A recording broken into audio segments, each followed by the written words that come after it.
السلام عليكم ورحمة الله وبركاته. ازيكم يا حلوين؟ عاملين ايه؟ يا رب تكونوا في احسن حال وفي احسن صحة وعافية وانتوا بتشوفوا الفيديو بتاع النهاردة. انا روبي مصرية عايشة في تركيا، لو اول مرة تشوفوني. النهاردة بقى جاي لكم فيديو كده روتين من اللي انتوا بتحبوه. هننضف مع بعض، يعني هننضف مع بعض كده التويلت، وهننضف مع بعض غرفة البنات. بس بعد بقى ما نحضر نفسنا كده فطار خفيف، حاجة كده تظبطنا الأول، ونشرب الشاي بتاعنا. ومش هنشرب القهوة دلوقتي، نشربها كده في نص الشغل. وبعدين نشوف هنعمل ايه. اول حاجة انا عملت لنفسي ساندويتش صغير كده، بالدقيق اللي هو، عارفين انتوا الدقيق اللي هو نص ونص، ده النص نص دقيق اسمر ونص دقيق ابيض، هو ده. عملت لنفسي كده ساندوتش صغير، وقطعت طماطم وفلفل، وكان عندي خيار مخلل قطعت منه حته بس مش كتير، عشان انا ممنوعه من الحادق قوي يعني كتير. فانا خدت يا دوبك نص خياره كده، قطعتها شرايح زي ما انتوا شايفين، وحطيت ميه بتلج بقى. اي نعم، الدنيا تلج عندنا وسقعه جدا وبرد جدا جدا، بس عايزه اقول لكم ان انا ما اقدرش استغنى عن الميه الساقعه دي. وعملت لنفسي كوبايه شاي كده عشان ادلع نفسي بقى قبل ما ادخل في الشغل. فعملت نفسي كوبايه شاي كده وفطرت. وبعدين دخلت اول حاجه على التويلت، قلت اظبط التويلت كده سريع سريع. عايزه اقول لكم ان احنا لما بنبدا اليوم، اول حاجه عملتها بعد ما صحيت من النوم واتوضيت وصليت وكده، بعد ما بابانا نزل الشغل وكده وكل واحد راح مدرسته، عايزه اقول لكم ظبطت سريري الاول، وفتحت الشبابيك بتاعت الاوضه، وهويت الاوضه، ولميت الستاير كده على جنب، خليت الاوضه تبقى منوره كده، وغيرت من الجو بتاعها. دي من ضمن الحاجات اللي بتديكي كده ايه، طاقه ايجابيه اول ما تصحي. يعني اول ما تصحي من النوم وتصلي، طبعا بتصلي اكيد في اوضتك، افتحي شبابيكك وهوي الاوضه وظبطي سريرك، هتحسي بان انت بداتي تنجزي. ماشي. حتى لو الاوضه على فكره مكركبه، لمي كراكيبك كلها في جنب. يعني انا مثلا بعمل ايه؟ لو عندي مثلا غسيل ولا اي حاجه، ولا عندي هدوم زياده، ولا عندي اي حاجه، بجيب طبق الغسيل وبجمع الكراكيب كلها في حاجه واحده، وبرتب الاوضه، بهويها، بظبط السرير بتاعي، بلمع لو في مثلا حاجات بسيطه خالص خالص كده، بحيث ان اطلع من الاوضه يعني خالصه بنسبه 80%. ماشي. بدخل على التويلت طبعا احنا ايدينا على طول كلنا فيه، على طول ما بنسيبش حاجه كده، يعني ما بنسيبش يعني في حاجه متبهدله. فاحنا طول الوقت يعني ايه، بنحاول نظبط الدنيا كده بسرعه بسرعه، بحيث ان الشغل ما يتقلش علينا والدنيا تبقى خفيفه علينا بعد كده. انا طبعا وحده الرفوف اللي عندي، اللي فوق الحوض واللي تحت الحوض دي، بعملها مثلا كل يومين كده، يوم او يوم لا، بمسحها كده، لان هي زي ما انتم شايفين فاتحه قوي.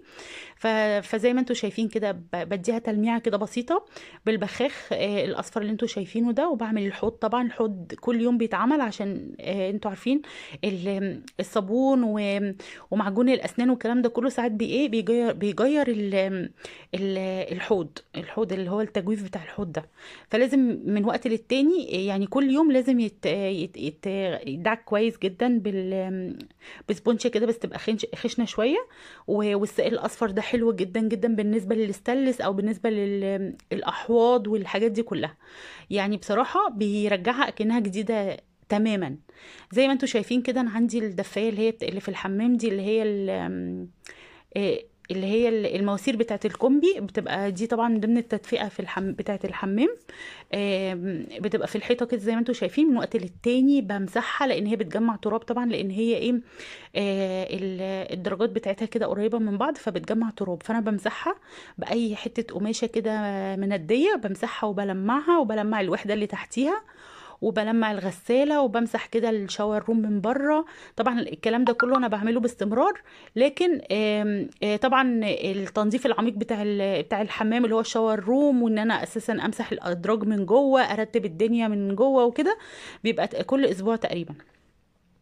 خلصت بسرعه بسرعه الحمام بتاعي طبعا، لان انا ما عملتوش يعني تنظيفه عميقه. انا يا دوبك لمعت الحوض مسحت الحاجات كده، روقت الدنيا. لما تروقي الدنيا كده وسريرك قبليها كان مترتب، خلاص انت كده عملتي نص الشغل بتاعك. الصاله طبعا زي ما احنا متفقين ان الصاله اساسا بنسيبها نظيفه، والمطبخ بنسيبه نظيف. فبالتالي بتلاقي نفسك انت الشغل البسيط اللي فاضل لك حاجات بسيطه جدا جدا جدا، هتلاقي نفسك بتفكري بقى في الحاجات البسيطه التانية اللي هي ايه، الحاجات المستخبيه. يعني مثلا خلاص انا روقت الدنيا والدنيا رايقه من حواليا، حتى لو بنسبه 80% زي ما قلنا، بتلاقي نفسك انت قاعده كده بتشربي مثلا القهوه بتاعتك، بتشربي الشاي بتاعك، بتفكري بقى في الحاجات المستخبيه اللي عايزه تتظبط وتترتب معاكي. يعني ايه؟ يعني مثلا انا الاقي نفسي ايه، عماله بفكر مثلا في درج النيش، مثلا في رف النيش، الرف اللي هناك ده انا بقالي كتير ما جيتش ناحيته، حسيت ان في جمع تراب شويه. خلاص انا النهارده ما عنديش حاجه، فانا هنزل بقى الجزء بتاع النيش دوت، وهمسحه وهرتبه وهغير الرصه بتاعته عشان احس بالتغيير ومش عارفه ايه وكده. الدرج بتاع مثلا الحاجات المدرسيه بتاعت الولاد مثلا عايزه تترتب، الورق اللي ملهوش لازمه عايز يتلم ويترمى، القلمه عايزه تترتب وتتحط في المقلمه. يعني هتلاقي نفسك انت ايه، دماغك عماله تروح ايه، بما انك انت قاعده رايقه وفاضيه وما وراكيش حاجه، فهتلاقي نفسك بتفكري في الحاجات المستخبيه اللي ممكن ايه، تبقى مش باينه، لكن انت نفسيا لو اتعملت هتريحك انت اكتر. فاهميني؟ فزي ما انتوا شايفين بقى انا خلصت كده، زي ما انتوا شايفين دخلت بقى على اوضه البنات. قلت برضو انضفها. المكتب طبعا زي ما قلنا قبل كده ان المكتب دوت جنب الشباك، والشباك ده على الشارع، بيدخل تراب وبيدخل هواء. يعني هو اليومين دول طبعا انا بهوي طول الوقت، بفتح الشبابيك طبعا، وخصوصا بعد ما الولاد ينزلوا المدرسه وكده، فانا بفتح بقى الدنيا وكده وبهوي. طبعا لما بهوي والدنيا بتتفتح بيدخل طبعا معاها تراب وكده. ف يعني بيبقى المكتب ده بيجمع تراب شويه، فانا بقى ايه بمسحه زي ما انتوا شايفين بالبخاخ بتاعي كده. ما بستغناش عنه بصراحة، ولا على مثلا مفروشات. يعني لو في بقعة مثلا في الكنبة، لو في بقعة في السجادة، لو في مثلا بقعة على الحيطة، في تبصيمة كده على الموبيليا، بصراحة بتشيلي كل حاجة. يعني هو عبارة عن ايه، عبارة عن خل وملح ليمون وسنة كربوناتو صغيرة خالص وسائل مواعين. ماشي. ولو عندك معطر حطي سنه صغيره كده ورجرجي كده البخاخ بتاعك واستخدميه في كل حاجه، امشي بيه. يعني امشي بيه في كل مكان، يعني مثلا على الموبيليا بتاعتك، الخشب بتاعك، الحيطان، البيبان، الشبابيك، بيبان البلكونات، المقابض، الاكباس بتاعت الكوبس بتاع زرار النور. الحاجات دي كلها هتلاقي نفسك مش يعني ولا حواليكي مثلا غبار، ولا حواليكي مثلا تراب، ولا حواليكي اي حاجه. هتلاقي طول الوقت الدنيا نظيفه حواليكي. جالك اي حد طب عليكي فجاه، انت مستعده، بيتك نضيف، ريحته حلوه، ما عندكيش اي مشكله ان اي حد يجيلك في اي مكان. دي ضمن الحاجات اللي احنا اساسا عايزين نثبتها عندنا، ان احنا طول الوقت ما نرهقش نفسنا، لكن نخف من اللي علينا شويه. يعني نحاول نخف من اللي علينا، ونحاول نبقى جاهزين لاي حد ممكن يجي لنا في اي وقت. ولو حد ما حدش جالنا اصلا، احنا نحب ان احنا نقعد في مكان نضيف وهادي، وبتحسي انت نفسيتك بتبقى احسن، بتبقي اروق، بتبقي اهدى، بيبقى عندك مساحه كده للروقان. يعني عارفين، يعني تحسوا انتوا قاعدين في روقان ودماغكم يعني والله العظيم يا جماعه عايزه اقول لكم احساس الترتيب ده، ترتيب حلو جدا. بتحسوا ان سبحان الله يا رب، احنا مخلوقين كده. احنا يعني انا بحس ان الستات كمان بالذات اكتر من اي مخلوق تاني، بحس ان هي بيفرق معاها قوي موضوع الترتيب والتنظيم والهدوء بيفرق في نفسيتها جدا جدا. فزي ما احنا شايفين كده، انا خلاص خلصت الجزء بتاع المكتب. وبصوا انا بقول لكم شلت الهدوم بتاعت البنات، الحاجات اللي هما كانت موجوده، دي اللي وريتها لكم ده، زي بودر كده، بيعمل ريحه حلوه جدا زي معطر كده، بيتعلق في وسط الهدوم، بيبقى حلو جدا جدا. بيتباع هنا في اي افيمي كده، بيبقى حلو جدا وبيبقى سعره رخيص مش غالي خالص، ده ب10 ليرة. بتجيبي مثلا كذا واحد وبتوزعيه كده في الدولاب، بيدي ريحه رهيبه رهيبه رهيبه، ولا برفان بقى ولا كلام من ده. تحسي بانتعاش كده، الدولاب بينتعش وبيزغرط من الانتعاش. ماشي، زي ما انتوا شايفين بقى هغير فرش السرير كده. طبعا الظهر بتاع السرير زي ما انتوا عارفين هو جلد كده. بمسحه بالبخاخ بتاعي، وبغير فرش السرير، وهبدأ بقى طبعا. الدنيا عندنا التلج، لكن عندي ولادي ربنا يا رب يديهم الصحة ما بيستحملوش اللحاف في الوقت الحالي. انا بصراحة بستغطى باللحاف، واللحاف تقيل كمان اكتر من اللحاف بتاعهم، بس ما اقدرش اخفف، لكن هم ربنا يديهم الصحة ما بيستحملوش خالص اللحفة. بيقولي لا ماما مش الجو ده مش بتاع اللحفة خالص. فانا طبعا كنت غاسله قبل كده وقايله لكم في اخر الصيف. غسلت اللحفه بتاعتهم والكفرات بتاعتهم ولبستهم وكل حاجه وهم جاهزين، يعني جاهزين للاستخدام. لكن حطاهم بقى في ارضيه الدولاب عندهم. كل واحد حط له في الاوضه بتاعته يعني. حاطه لابني اللحاف بتاعه في ارضيه الدولاب، والبنات برضو حاطه لهم في الدولاب بتاعهم برضو اللحافه، بعد ما طبقتها بقى كده تطبيقه حلوه عشان ما تاخدش مساحه. وبيستخدموا دلوقتي الدفايات في الغطاء، يعني هم مش عايزين يستخدموا غيرها بصراحه.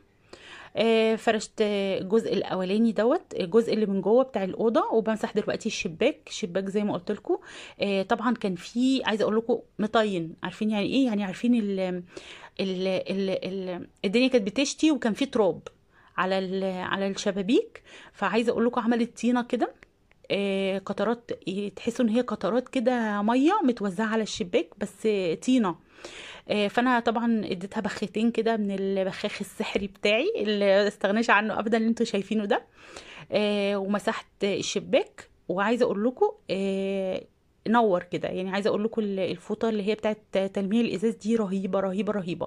مموجه كده شويه، وتحسوا ان هي سبحانك يا رب بتشيل اي حاجه بدون اي رواسب، من غير اي يعني ساعات انتي لما بتمسحي كده الازاز ساعات بيشبر كده شويه، او بيبقى يعني تحسوا ان هو مش تمام.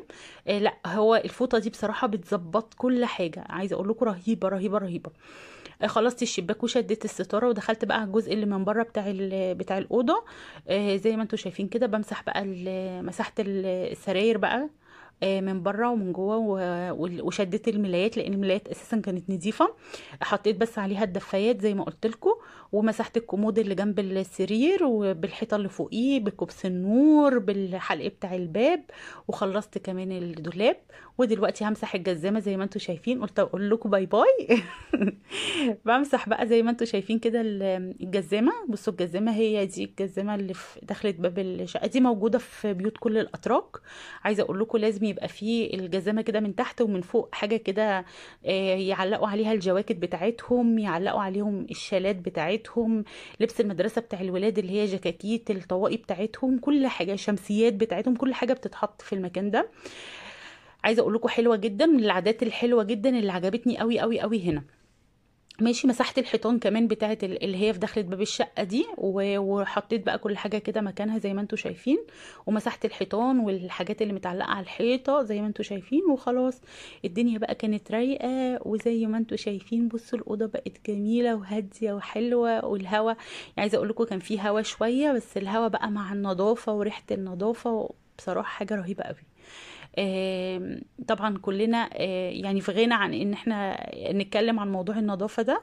بس فعلا فعلا بتحسوا بشعور تاني خالص، يعني بتحسي انتي هادية كده من جواكي ورايقة والله. حتى مش متعصبة، يعني حتى لو ولاد عملوا حاجة تعصبك فانتي بتحسي ان انتي قاعدة في هدوء كده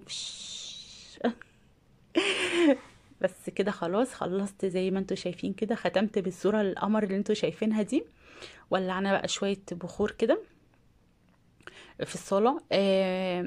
كانت دودو بقى كانت خلاص بقى جت يعني كانت بدأت تيجي من المدرسة.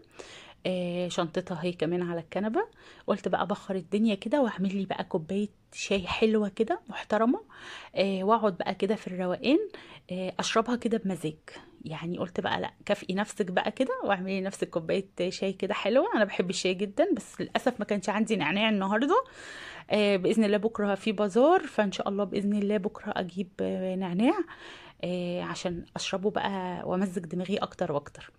هشرب بقى الشاي كده في روقان. ولغاية هنا بقى الفيديو بتاعي خلص.